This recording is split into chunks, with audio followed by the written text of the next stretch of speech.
Hi, and welcome to Axelbank Reports History and Today, conversations with America's top nonfiction authors and why their books matter right now. I'm Evan Axelbank, and today we're going to speak with Paul Moses, the author of The Italian Squad, the true story of the immigrant cops who fought the rise of the mafia. This is his fourth book. He's a professor emeritus of journalism at CUNY Brooklyn, my grandmother's alma mater, by the way, and he's also a former reporter at Newsday. Mr. Moses, thanks so much for being here. Good to be with you, Evan. Thank you. Before we start our interview, I want to invite listeners to our Patreon page to ask for your support in keeping the show going. Go to patreon.com/AxelbankHistory. We will donate part of your contributions to a charity for children's literacy. In the movies, the top mafia guys almost always have beautiful suits with greased back hair. They talk with a tough New York accent. They bark instructions at their underlings and have a reputation for being ruthless and elegant at the same time.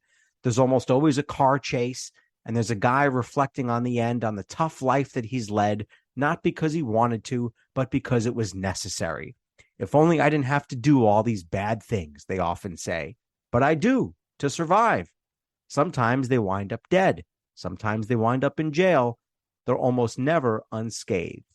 Paul, before we get to the plot of your book, how close is that description that Hollywood places on them to reality? Yeah, no, I it's never been my experience in writing about organized crime. I don't find the gangsters particularly glamorous. A few of them do dress well, but a lot of them don't. And they claim to have a code that they live by, but a lot of times they break it. Why do you think that stereotype developed in Hollywood?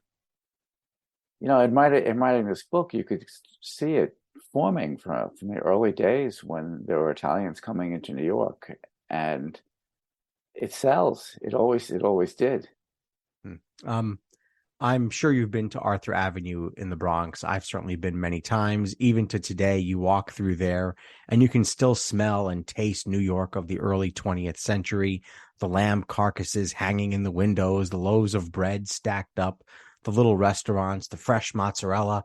How and why did these Italian communities spring up?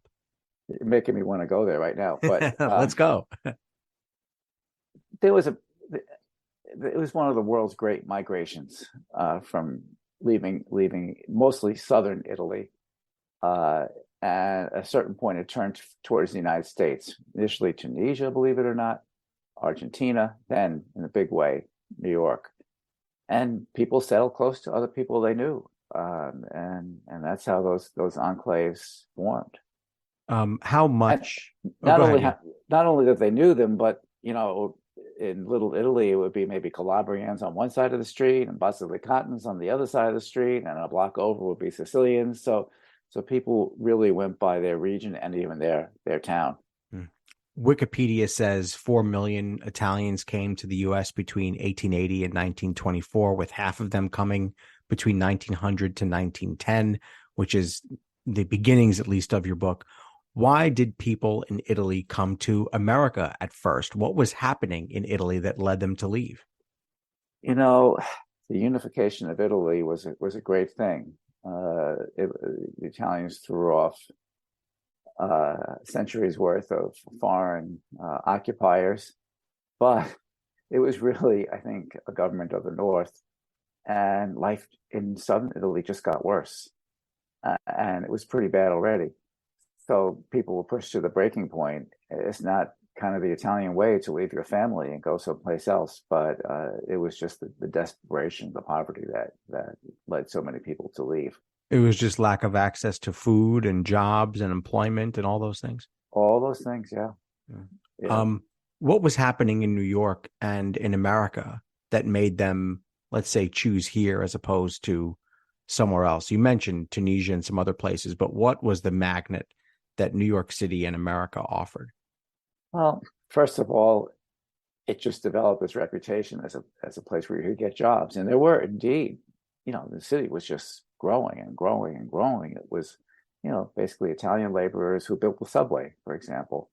There was a need for workers. They were paid initially very poorly, but it was a job, so people came for it. What I think a did lot of yeah. I think a lot of people thought about going back also, but eventually other relatives would come and the family would form here, and families stayed. what parts of their culture did they bring with them? Well, certainly there was religion was very much a part of it, but it was kind of the Italian version of Catholicism, which was very different from New York's Irish Catholic version of it.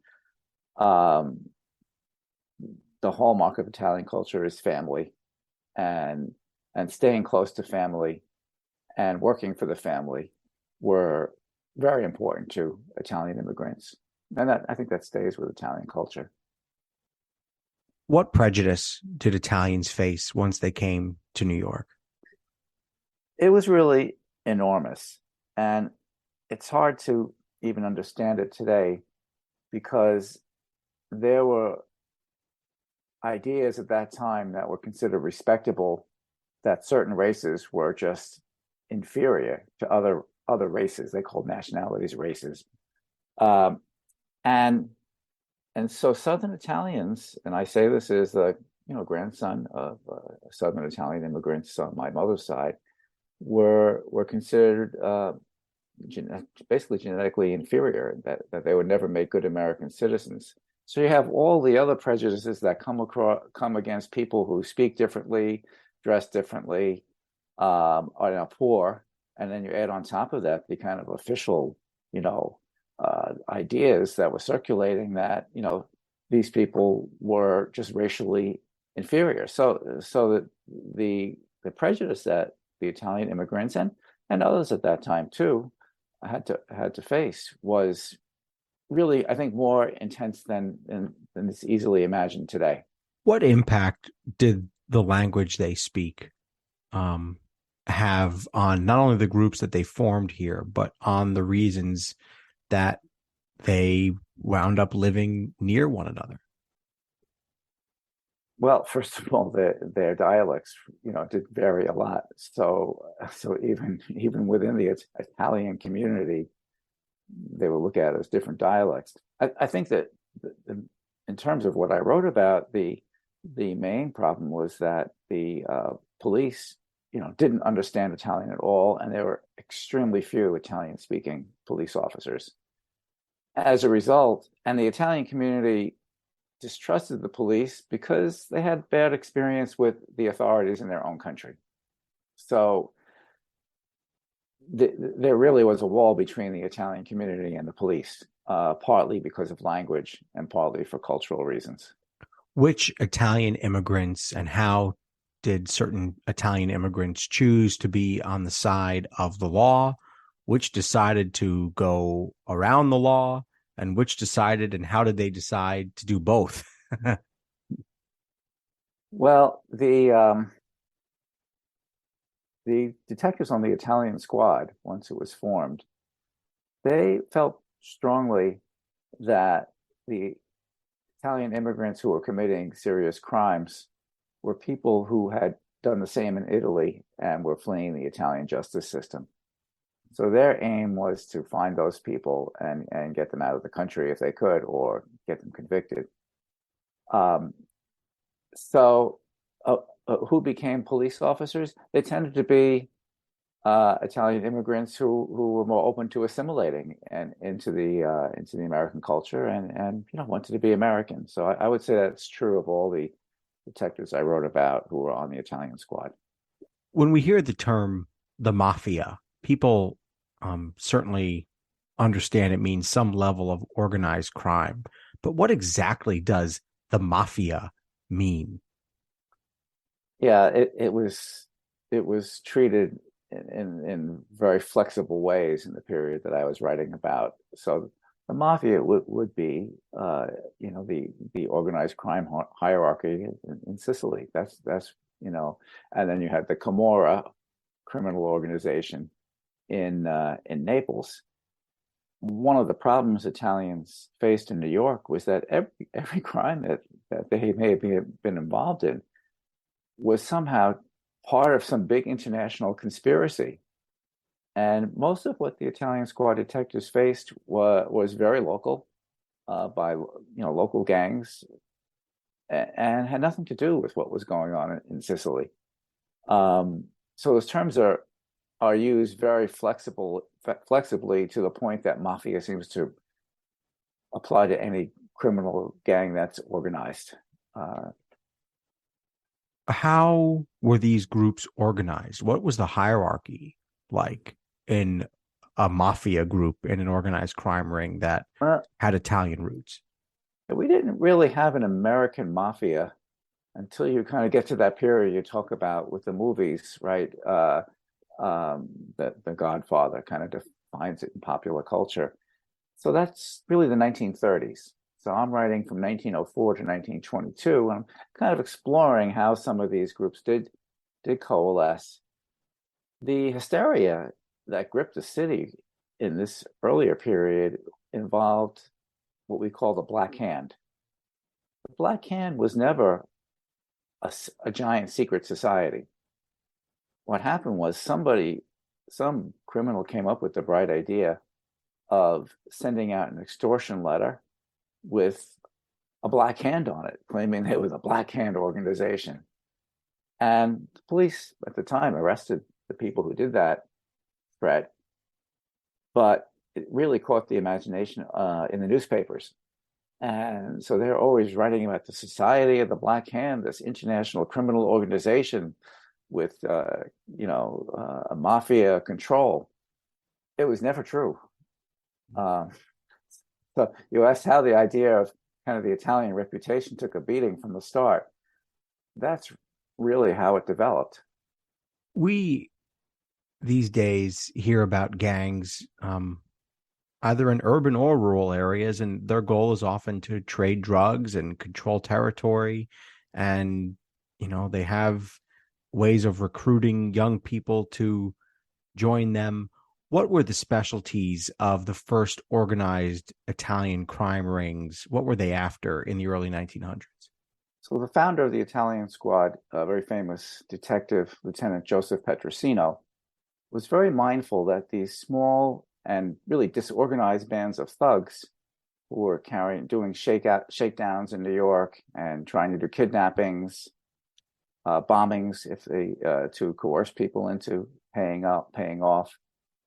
They were very mindful that those groups could get bigger, more complex, and maybe also kind of connect with the more professional criminals who were in Sicily and in Naples. So they wanted to head that off. So most of these groups were simply, aimed at, shaking down, say, shopkeepers, or bankers, people like that, and if they didn't pay off, bombs. But there were others who were kind of building out the structure that we would associate more with the American mafia, running businesses, using them as kind of a linchpin to extend their power and to hide assets and things like that. It's starting in the first decade of the 20th century. Were the leaders getting rich? Some of the leaders, they came here, they were not the typically very poor Italian immigrant of that time. They were people who were more middle class and involved in business and crime in Italy, and came over here and tried to expand on that. Some of them were making a lot of money, I would say, but I don't know, the one who I write about, who seemed to be prospering the most, eventually wind up declaring bankruptcy. So it's hard to say. My experience of covering mobsters is that a lot of them don't have that much money. If you sit in a trial, when I was a reporter, I used to cover these trials, and you sit there and you hear them all complaining about, how little money they have. The question is whether it's a little money for them or a little money for the regular guy. It depended on the person. You're right. Yeah, right. What did the New York City Police Department consist of back then? Well, there were about 10,000 officers, and the predominant nationality was Irish, also German. So there were very few Italian officers. There were a few more Jewish officers. At that time, there was a very large Jewish migration coming in from Eastern Europe, um, but not many. So in terms of the ethnic makeup of the department, there was a huge need to have more Italian and Italian speaking officers.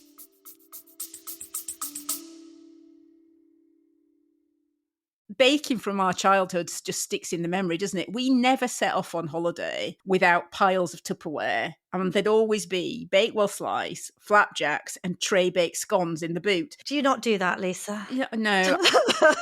Sadly, I do not stack the Tupperware in the back of the car when we go off on holiday. Oh.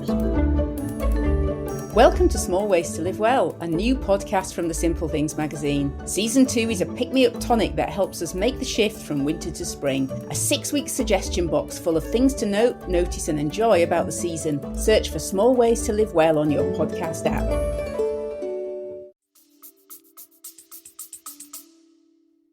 When it comes to your book and how the book opens, it opens with a murder, and you describe it so well and so, I don't want to say beautifully, but it is really well written passage, and it is beautiful writing. It's about a murder, so you want to be respectful of those who were blown away. But the murder happens not in New York; it happens in Italy, in Palermo. Giuseppe Petrosino, whose name you mentioned, he is the victim of a hit, seemingly. First of all, who is Giuseppe Petrosino, and why was he famous? So he came from the Salerno Campania region of Italy as an immigrant, as a boy. And he caught the eye of a famous police inspector, a rather notorious fellow named nicknamed Clubber Williams. And Williams brought him into the police department. And after quite a few years, Petrosino caught the eye of the police commissioner, Teddy Roosevelt, who promoted him to detective. And Petrosino became very famous for making, great arrests, great cases.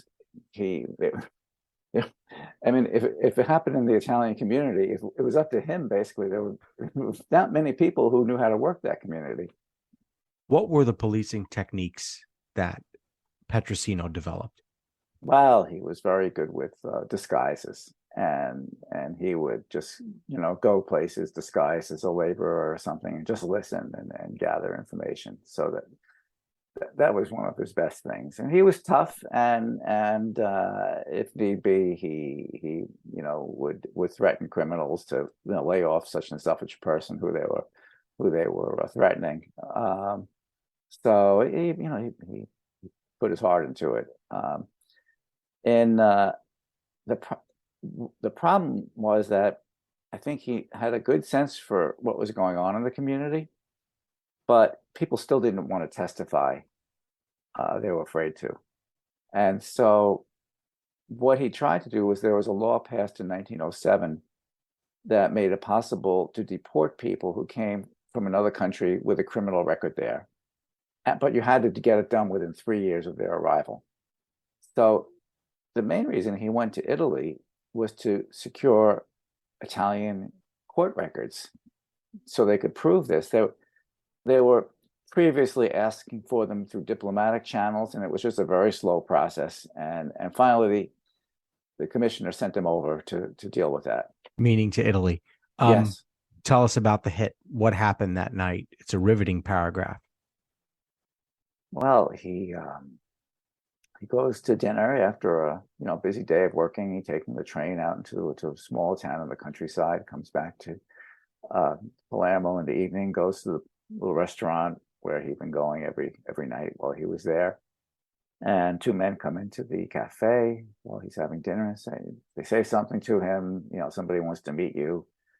Petrosino was trying to develop informants there. Kind of a dangerous thing to do. He's out there by himself. He didn't even bring a partner. And so he goes out walking in the dark alongside this Piazza Marina, and from behind, he's ambushed, shot, and murdered right there. pretty quickly a crowd forms. And as the police arrive and start going through his pockets to see who he is, they know who that is once they see the name, because he's famous in Italy at that point, even before he's killed. And explain, if you can, how that message gets back to New York and what the reaction in New York was. So later on that night, the Italian police officials visit the U.S. consul in Palermo, a 62-year-old man named William Henry Bishop, who was an interesting guy. He was a popular novelist and also had been a professor at Yale. And I don't think he was bargaining for the kind of job he had here. So he telegrammed to the police department, and it seemed to have gotten a little lost somewhere in transmission. But he also telegrammed to the Paris bureau of the New York Herald, which in turn sent the information to New York to the city desk, and which sent a reporter to Petrosino's house. And it was that reporter who really informed his wife what had happened. And then how does that begin to set the path for these other detectives becoming involved in the Italian squad truly forming in earnest?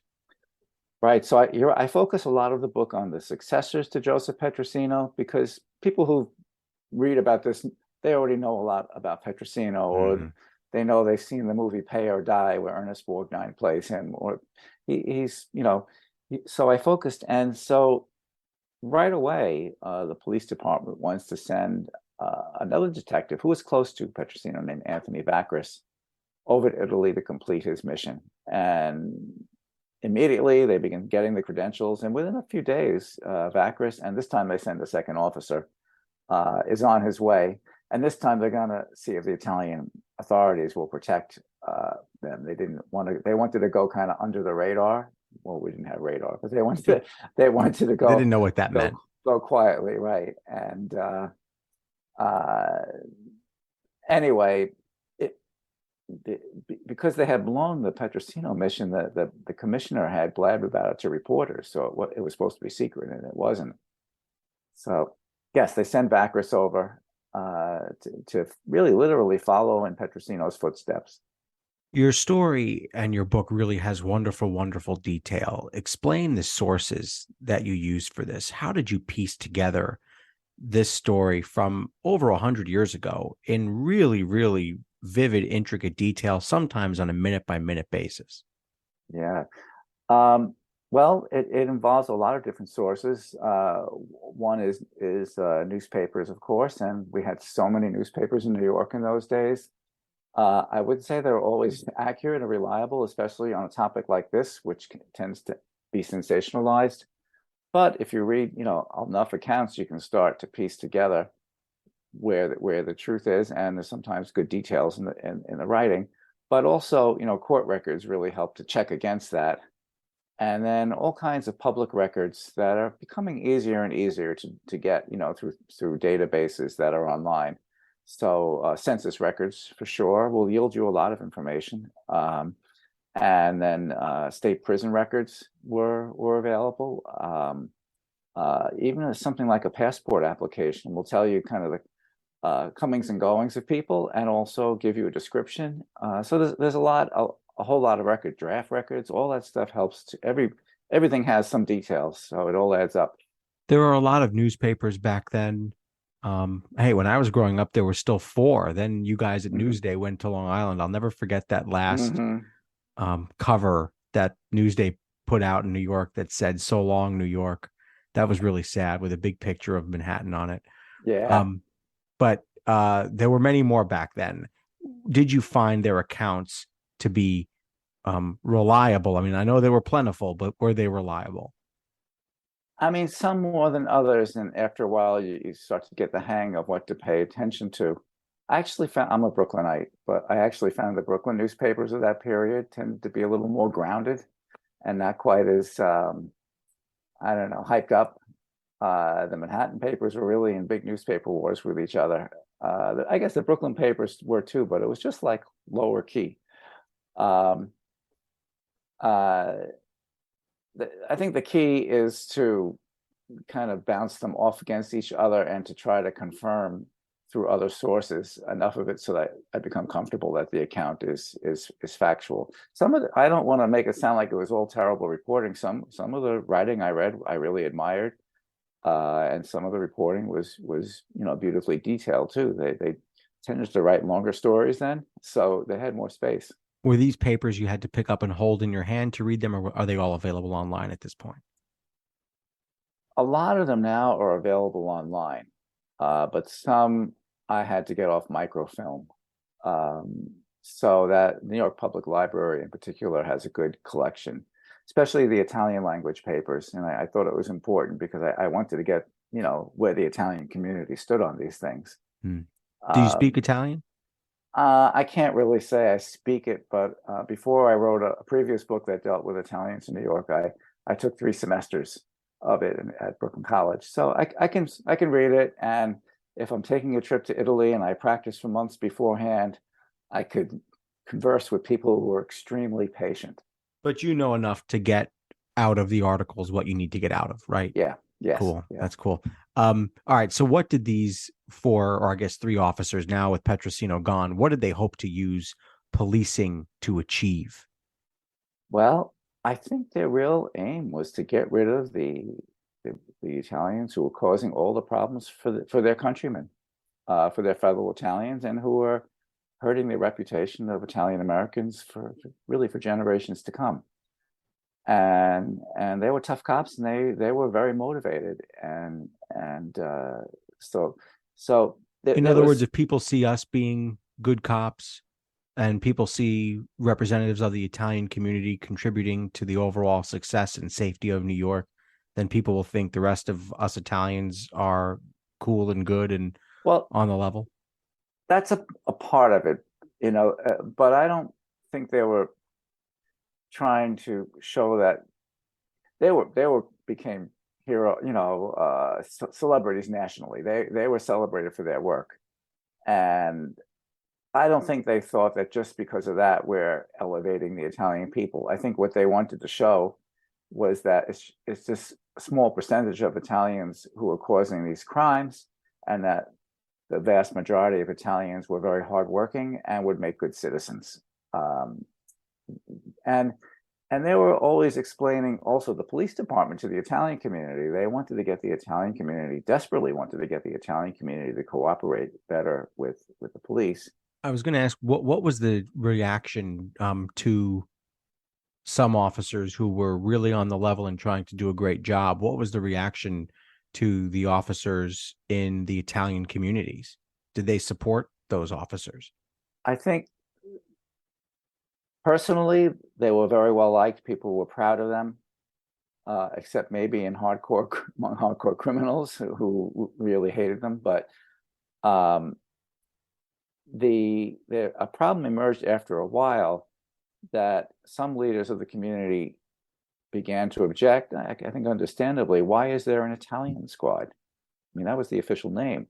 Why isn't there a squad for this nationality or that one? And so initially, I would say the leaders of the community all wanted this squad because they were the kinds of people who were most at risk of these shakedowns. How did crime? Oh, go ahead. But after a while, people started to ask, well, why do Italians have to be, presented to the public as a problem? We're not, so there was some pushback against having an Italian squad, but throughout that, the individual cops, the detectives, the commanders, were popular in the community. How did crime start to adjust to better policing? Obviously, these were good cops, but the mafia flourished after this. Organized crime flourished after this. How did the criminal enterprise begin to evolve with police efforts that were more thorough and more effective? I think for a while they were getting successful in suppressing the bombing. At a certain point, they found a ring that was kind of doing these on a contract basis. So if somebody wanted to shake down some shopkeeper, instead of doing the bombing himself, he would contract out the job. So they broke that ring. It was responsible for 40 to 80 bombings in like a period of about 10 months. So they were making some progress. Things really fell apart with Prohibition, though, and around the same time they ended the Italian squad in the police department, and priorities changed. The police leadership, the political leadership, became much more concerned about political radicals and espionage during World War One. When you say that things fell apart with Prohibition, you're just saying that it became a really valuable thing for organized crime rings to traffic alcohol, meaning? Yes, yeah. And so the Italian squad had dealt with some of these gangsters before, but once Prohibition came about, these gangs that were coalescing in the 1910s, they were just, they were ready to cash in. What is the? Oh, go ahead. Yeah. No, please. What is the legacy of this story for us today who are thinking about nationalities and thinking about police effectiveness and thinking about gang members? Yeah, I mean, to me, this is always the hard part because I like to tell you what happened and then to tell you what it means. Well, a good story kind of resonates. It doesn't always mean go from point A to point B. But what I draw from it is, first of all, there was certainly Italian community crime that had to be dealt with seriously. But I think the basic point was that despite all the fears, Italian Americans became, an important part of America. That, it worked out great. And I think that may have some ramifications for us today, too, as we look at groups that are strange to us, that maybe have some crimes, serious crime in their home countries. Just to remember that. I think for policing, to me, there's a big story in here about relations between police and a community, especially a minority community. And I would love it if the book would, A, encourage better understanding of the police from the community, and B, better understanding of the community by the police. And then, in terms of legacy, the Italian squad is really the grandfather to all kinds of specialized squads that have dealt with organized crime over the years. And in terms of at least the Italian organized crime, been pretty successful in fighting it. Of course, that one thing that you realize in writing the book was that all the papers were writing about only Italian gangs. There were lots of other gangs in New York in those days. We have a whole book called The Gangs of New York. Right? There's a movie about it, I think. Right? Yeah. So, so there, and then the media focus on Italians, I think, had a lot of impact on policy over time. Can the full accounting ever be taken of how many people and families organized crime in the United States, not just Italian, but any organized crime, have damaged? I don't know, but I have to say, and since doing this book, I've had a number of people tell me that, oh yeah, my grandfather was a victim of this, and not just in New York. Somebody was just telling me recently about his grandfather in San Francisco being a victim of a Black Hand shakedown attempt. So it can be pretty chilling. Some of my ancestors lived in Little Italy at the time this was going on. Well, my mother was born there, and just to think that all this was going on around them while they lived there. They lived on Mott Street too, just up the block from the big food importing complex owned by the gangster Ignazio Lupo, who plays a big role in the book. What is the status of organized crime in New York City and the United States today? How much of it is there? I really have not followed it as I did once as a reporter. So I can't really give you a good answer on that one, Evan. I would just be making it up. I wonder what the impact has been of technology, both in the internet and in forensics, that have made it harder for them to get away with stuff. I mean, there's cameras everywhere now. You can't just hit somebody without it being on tape in 100 places. Yeah. I mean, they're still making cases in New York that involve what the government says is Italian organized crime, but I have a feeling that there's probably a lot other more serious gangs around. Whatever became of the descendants of these families? Well, Joseph Petrosino, I know that one family. I know because I was friends with his granddaughter who just passed away about a week ago. I was at the funeral and met a larger part of the extended family. And there is a Joseph Petrosino Association where some of the descendants of Petrosino are involved also in preserving his legacy. I did meet the family of one of the major detectives, Anthony Vacris. He's the one who was sent to Italy, and I was very fortunate that they kept a diary that he kept when he went to Italy. So I had a very good firsthand description, and it was very different from what was in the newspapers at that time. What did the family, and both families, I guess, the Petrosino family and the Vacris family, what they think of your efforts to tell the story? Well, both were very helpful, and I think happy that I was doing it. The granddaughter of Joseph Petrosino was a friend of mine, and actually I knew her for quite a while before I even knew who her famous grandfather was. And the Vacris family was very happy too.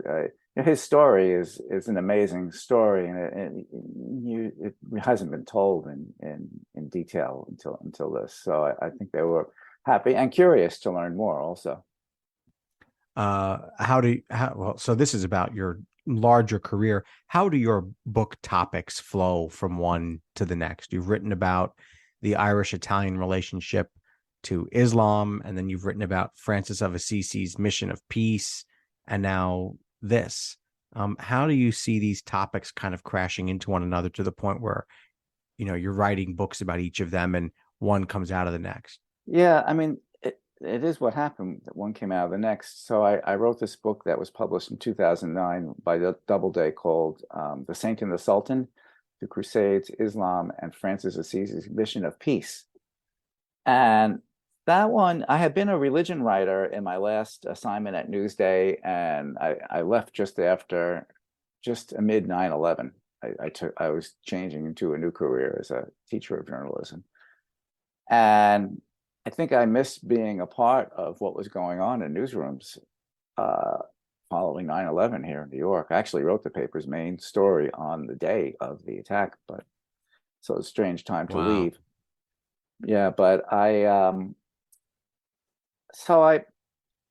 had written a bit on Islam as religion reporter, and I had gone to the Holy Land as part of a trip that Pope John Paul II took, and so I had some interest in it, and I didn't think it was being represented properly in a lot of ways. So I decided to take the long view, right, which is to kind of go back and tell the story of something that happened in 1219, and essentially it's Saint Francis reached out to the Sultan of Egypt and hoped to really end the Crusades by converting him. That he didn't succeed in that, but he did strike up kind of a very courteous, friendly relationship with the Sultan. While I was working on that book, I was kind of very busy and not paying much attention to my family, and the peace was kept. But it occurred to me that I was writing a story about Christian-Muslim connection, and it occurred to me my wife her ancestry is all Irish, and mine is half Italian, and I knew from stories I heard growing up that the Irish and the Italians had a very antagonistic relationship, and yet so many people I knew had these marriages that were part Irish and part Italian. So I got curious, how do we get from these two groups fighting in the streets to marrying each other on a large scale? So that really, it sounds odd, but in my mind there was a connection. And then when I wrote that book, I did a chapter that dealt with Joseph Petrosino trying to advance through an Irish-dominated police department, and it was not easy, even though he was such a star detective. And I just really liked the story, and I could see that some parts of it had not really been told that much. And so I really wanted to, you got to want to spend time with the story. And it seemed interesting to me to do that. So then the question is, where is this book going to lead? Do you know what you're going to do next if you do I another don't, one? I don't know. I might, I'm supposed to be retired, but I might. How is journalism in NYC today, in my old hometown? Well,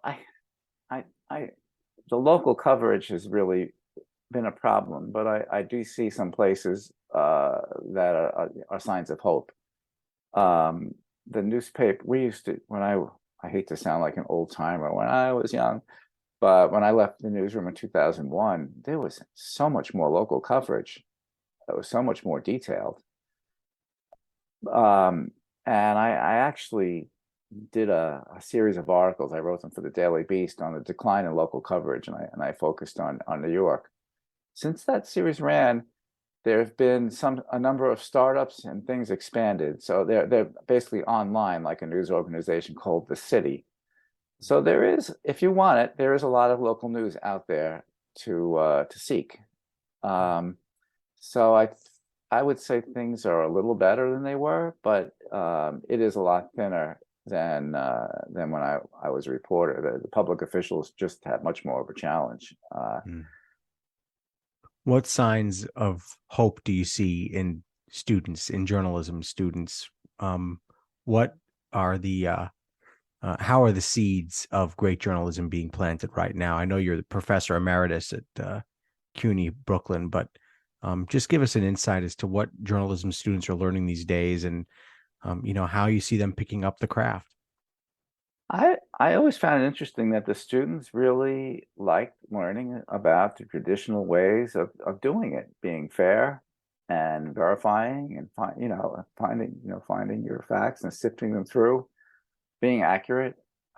I mean, to me, that's still what it's all about. And there may be some slippage, but I was encouraged that the students were interested in that, and they just bring fresh enthusiasm, the same as my generation of reporters started with. So,